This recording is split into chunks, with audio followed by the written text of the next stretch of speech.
Halo guys, welcome to my channel Aku Diberkati. Nah, kali ini kita akan mengadakan perjalanan ke salah satu tempat wisata rohani bersejarah juga di Tapanuli Utara. Nah, di mana dia? Kita lihat nanti. Saya akan menunjukkan kepada teman-teman semua. Nah, tunggu sampai selanjutnya. Ikuti terus. Shalom teman-teman Aku Diberkati. Kali ini kita sedang mengunjungi salah satu tempat bersejarah juga di Tapanuli Utara, yaitu Monumen Munson Liman. Nah, ini salah satu tempat yang sangat bersejarah juga dalam perintisan ataupun masuknya agama Kristen ke Tanah Batak. Nah, kita akan melihat di dalam sana nanti bagaimana suasananya dan gambaran apa yang di sana. Nanti saya akan menjelaskan sedikit. Memang agak jauh dari Tarutung ya, berapa kilometer ya? Tapi agak jauh lah dari Tarutung. Tapi nggak apa-apa, demi teman-teman semua, demi subscriber Aku Diberkati, kita akan mengupas tuntas dan kita akan lihat semua nanti, dan kejelasannya juga kita akan bawa ke sana. Oke, ikuti saya terus, ikuti Risna Hutapea di channel Aku Diberkati. Jangan lupa dukung dengan cara like, share, dan juga subscribe. Oke, ayo ikuti saya.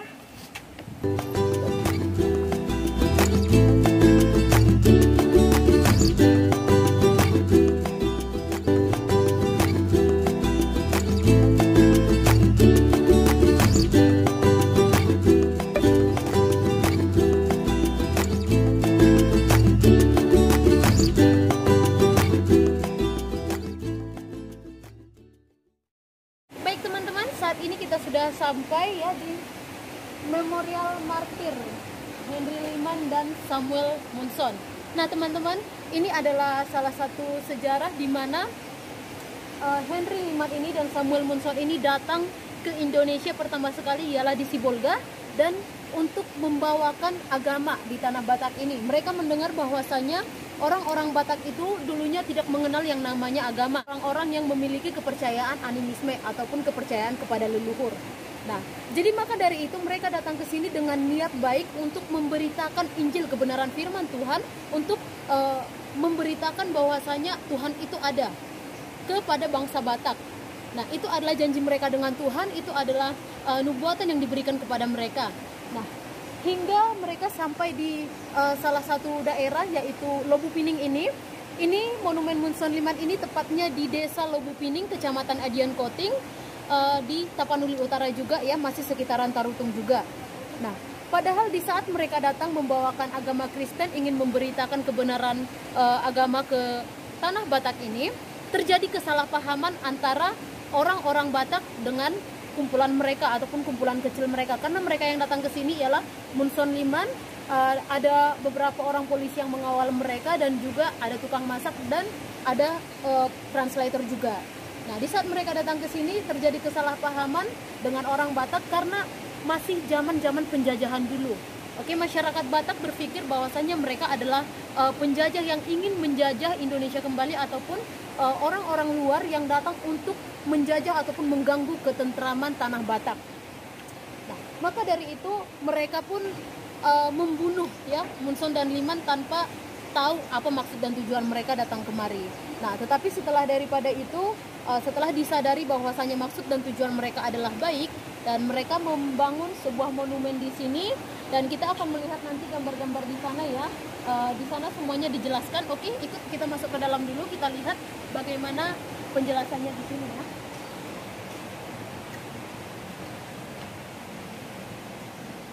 Nah, baik teman-teman, boleh lihat semua ini. Oke, boleh kita lihat semua ya. Dan di sini ialah ini pada tahun 1834. 1834 ini adalah digambarkan Munson dan Liman, dan ini adalah masyarakat ataupun orang-orang yang ada di Tanah Batak. Karena kesalahpahaman, mereka tidak tahu apa maksud dan tujuannya, sehingga Munson dan Liman terbunuh di tangan oleh orang Batak. Nah, jadi teman-teman, walaupun dalam sejarah ini yang sangat-sangat begitu miris ya, kita mendengarnya memang begitu miris, tetapi kita juga tidak bisa menyalahkan orang Batak. Karena apa? Karena di zaman itu ialah zaman penjajahan. Karena di zaman itu juga orang luar menjajah Indonesia. Jadi mereka juga dengan penjajahan bonjol ya, kalau nggak salah itu penjajahan bonjol. Jadi mereka masih berpikiran ke sana. Oh, orang luar datang, mereka pasti ingin mengacaukan kami, mereka pasti ingin mengganggu kami. Itu yang ada di pikiran oleh masyarakat Batak, sehingga mereka sampai mengambil langkah untuk membunuh kedua misionaris ini. Nah, baik teman-teman, kita juga lihat di sana ada makamnya ya. Nah, ini mungkin makamnya, kita akan bacakan.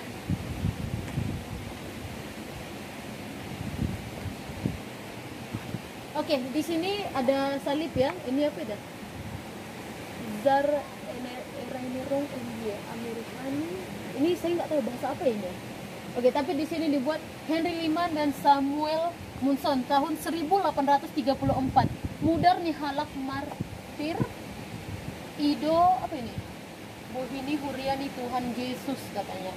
Oke, jadi ini dalam sejarah ini ialah dimana di saat mereka dibunuh, tapi masyarakat Batak juga masih menguburkannya dengan baik dan bahkan membuat monumen ini ya sebagai sejarah datangnya agama Kristen ke tanah Batak.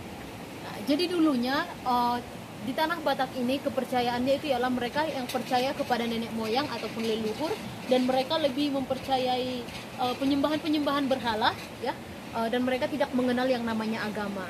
Nah, tapi begitu besar kuasa kasih Tuhan, begitu kasih Tuhan sangat luar biasa kepada tanah Batak ini, sehingga Tuhan mengirimkan orang-orang yang sangat luar biasa untuk memberitakan kebenaran firman-Nya di tanah Batak. Oke, terima kasih buat teman-teman semua. Jangan lupa dukung terus channel kita Aku Diberkati supaya kita bisa mengunjungi tempat-tempat wisata lainnya seperti Taman Iman ataupun tempat-tempat wisata yang lainnya. Oke, jangan lupa subscribe dan share juga video ini, siapa tahu teman-teman kita yang lain pengen berkunjung ke tempat ini. Nah, dan buat teman-teman juga yang pengen berkunjung ke tempat ini, penasaran tempat ini seperti apa, boleh langsung komen di bawah ya alamatnya, nanti saya akan share ke teman-teman, jadi teman-teman boleh berkunjung ke tempat ini. Oke, sampai bertemu kembali. Salam dari saya, Risna Hutapea.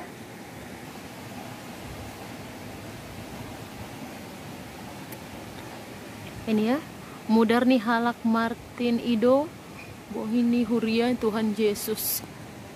Nah, kita lihat juga di sini. Oke. Ini ada beberapa tulisan-tulisan ya. Dan yang luar biasanya di sini indahnya ya. Di sini semua itu dikelilingi oleh persawahan yang sangat asri dan luar biasa, teman-teman. Nah, jadi teman-teman kalau berkunjung ke sini ya pastinya sangat-sangat nikmat dong, sangat-sangat enak karena juga tempatnya sangat luar biasa. Nah, di sini ini mungkin apa ya? Rumah doa, mungkin bisa berdoa di sini ya. Dan di sini ada, saya akan tunjukkan kepada teman-teman, ini adalah gambarannya, oke?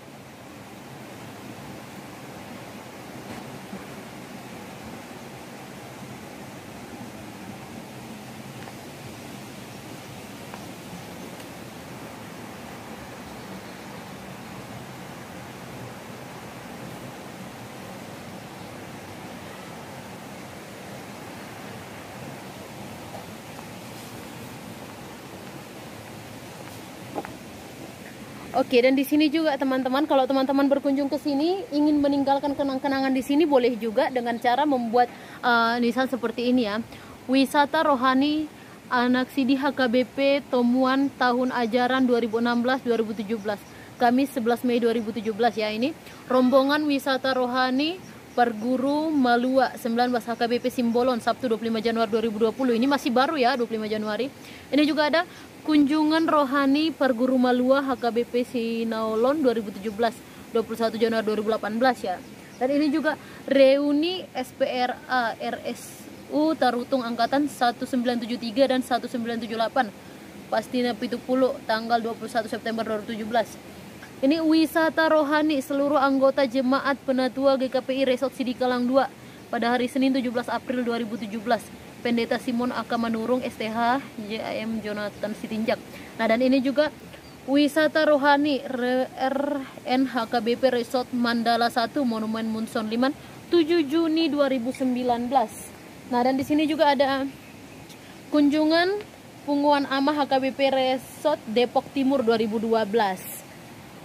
Nah, teman-teman, begitu luar biasa bukan? Di sini sangat banyak ya orang-orang yang berkunjung ke tempat ini, karena tempat ini salah satu tempat yang sangat bersejarah juga. Nah, teman-teman juga boleh langsung datang ke tempat ini, berkunjung ke tempat ini, dan boleh tahu tentang sejarah Munson Liman ini seperti apa. Nah, dan pastinya tempatnya sangat asri dan sangat indah juga, dan sangat rugi kalau teman-teman tidak berkunjung ke tempat ini. Nah, jadi sana juga ada tersedia WC atau kamar mandi atau toilet ya. Dan di sini juga dihiasi bunga-bunga dan sangat-sangat cantik pastinya. Oke, ini dia tempatnya sangat bagus ya teman-teman. Nah, ini dia tempatnya sangat-sangat bagus. Ada juga di sana di bawah mungkin tempat berdoa bisa ya, untuk tempat berdoa. Dan teman-teman juga bisa ambil gambar ataupun ambil foto di sini. Oh, biar nampak ya semua tempat yang di sana. Nah, dan ini kita dari depan ya langsung menghadap ini kita boleh lihat, dan juga langsung ke sebelah sana. Di sana ada makamnya. Oke, makamnya ada di sebelah sana. Oke, sangat luar biasa.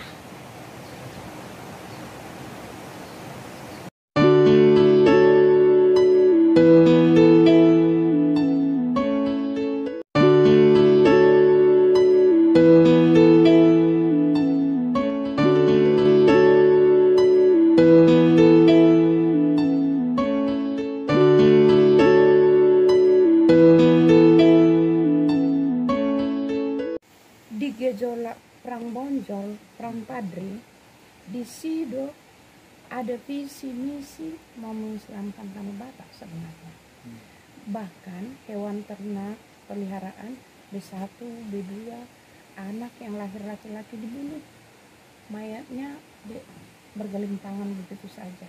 Terjadilah hujan darah di Tapanuli Utara atau Tarutung sekarang.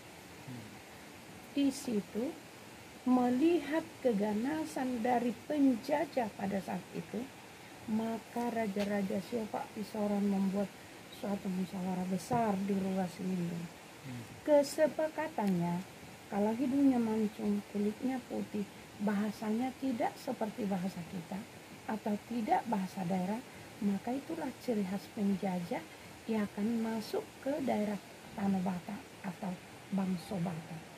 Dulu dunia sudah mengetahui Bangso Batak, yang diklaimnya itu bangso yang artinya besar, bukan suku seperti yang kita kenal sekarang.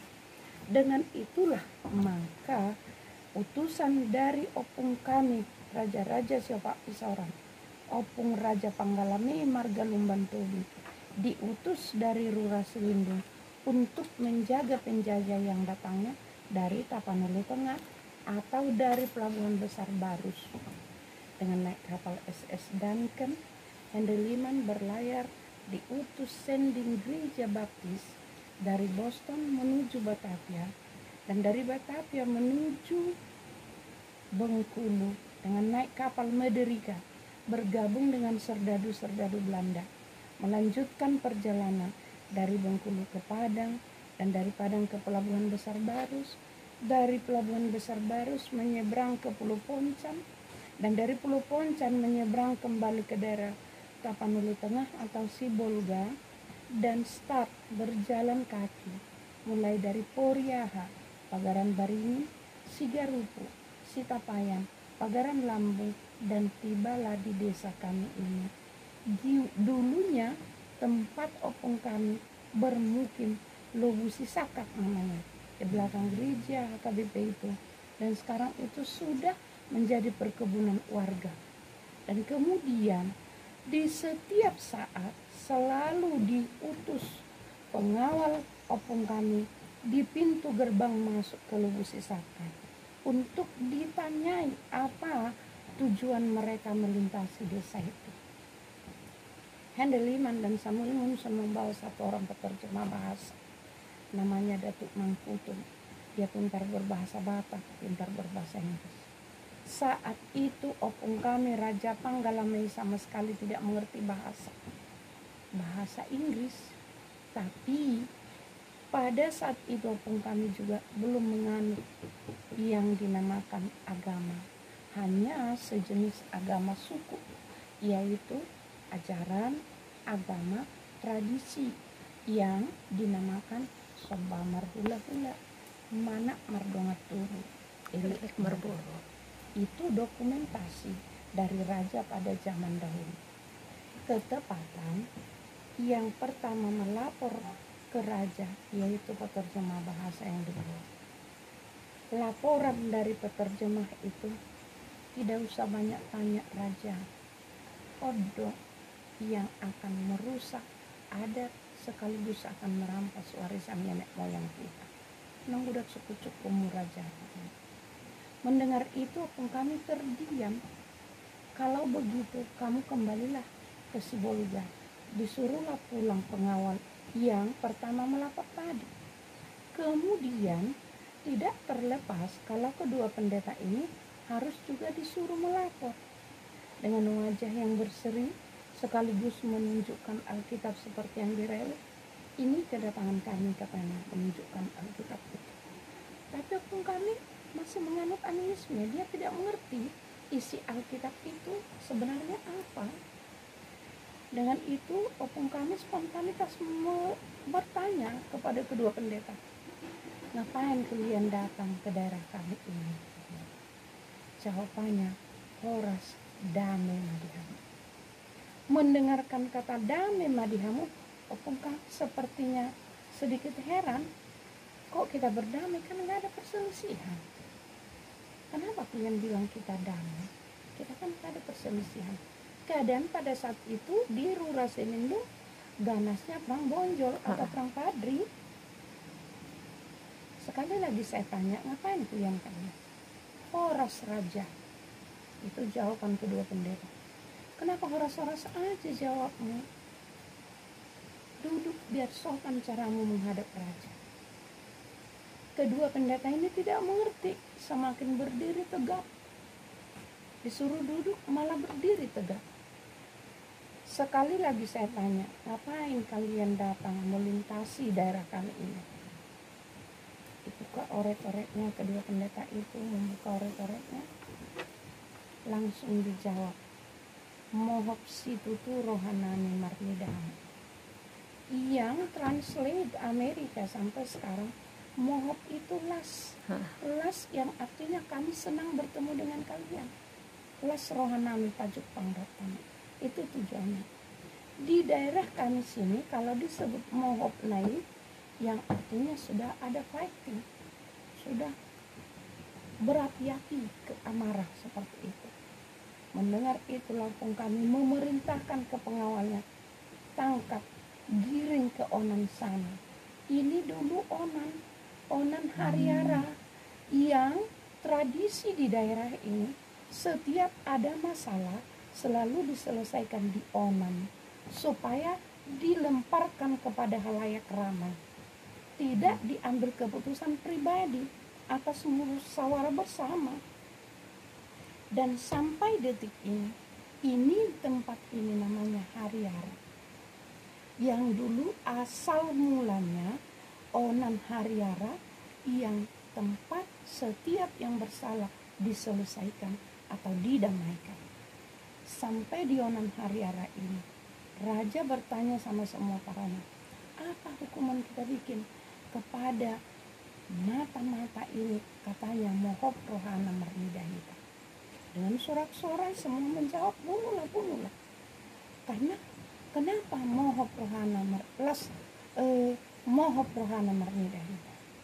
Yang tujuannya memang sebenarnya senang, tapi Mohop di sini sudah seperti yang saya bilang tadi. Dengan demikian sambil semua bilang bunuh, ada yang sudah pegang bambu runcing, ada yang pegang tombak, dan ada yang pegang alat-alat lainnya. Melihat situasi sudah mengganas, tidak terelakkan lagi, maka kedua pendeta itu langsung berlutut berdoa, menyerahkan diri kepada Tuhan. Sejarahnya belum aman, sudah ditombak dari sini kemari tembus, dan satu orang lagi dipegang. Dan kami tidak melihat kejadian. Konon ceritanya, ini awal sejarah ajaran agama Kristen masuk ke Tanah Batak. Sekaligus dari sinilah cikal bakal orang Batak disebut makan orang. Dan dagingnya dimakan, tulang belulangnya ditungkup di batu itu, dan batu itu batu pertanda langsung dibawa dari Amerika. Pembuktian kalau kejadian ini di sini dan tulang belulangnya ada di tempat ini. Maka dituliskan di situ, Zur Erinnerung and the American Martyrer des Evangelium in Batakland and the Liman and Samuel Munson tahun 1834.